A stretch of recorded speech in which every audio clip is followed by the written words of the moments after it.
Ingin menanggalkan kekotoran degil pada baju? Ish, ini bukan iklan TV. Baju ni aku beli kat bandar tapi dah banyak kesan kuning. Baju dah lawa tapi sayang ada kesan-kesan kuning. So jom kita cari sabun yang berkualiti. Aku scroll TikTok, aku jumpalah sabun badang makeover ni. Aku tengok review, dia boleh buatkan baju yang lama tu jadi macam baru balik. So aku pun teruslah beli cepat-cepat. Aku nak try benda ni, tengok dia berjaya ke tak. So aku pun buka, aku bubuh lah nak sabun-sabun ni. Tengok sabun ni dia macam sabun biasa je. Tapi sebelum kita underrate benda ni, kita cuba je lah dulu. So aku pun bubuh lah dalam 2 sudu. Sebab dia tulis itu 2 sudu hingga ke 3 sudu dalam satu kita punya besen tu lah. Tanpa buang masa, aku pun bubuh lah baju yang dah kuning tu dalam baldi. Kemudian aku bubuh air. Bagi baju tu tenggelam penuh lah dalam air.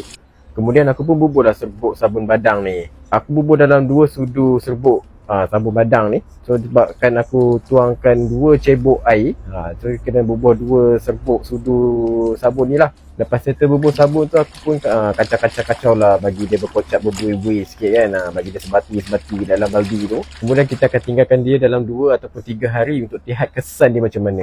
Lepas 3 hari aku terus bilas baju tu dan terus jemur. Aku tengok waktu jemur ni pun dia dah hilang dah kesan-kesan kuning dekat baju tu. Memang terbaik gila lah. Cuma kesan kat collar ni ada lagi sikit-sikit baki dia. Tapi aku rasa kalau aku buat 2-3 kali rendaman ni, memang dia akan hilang sepenuhnya lah. So memang terbaik weh.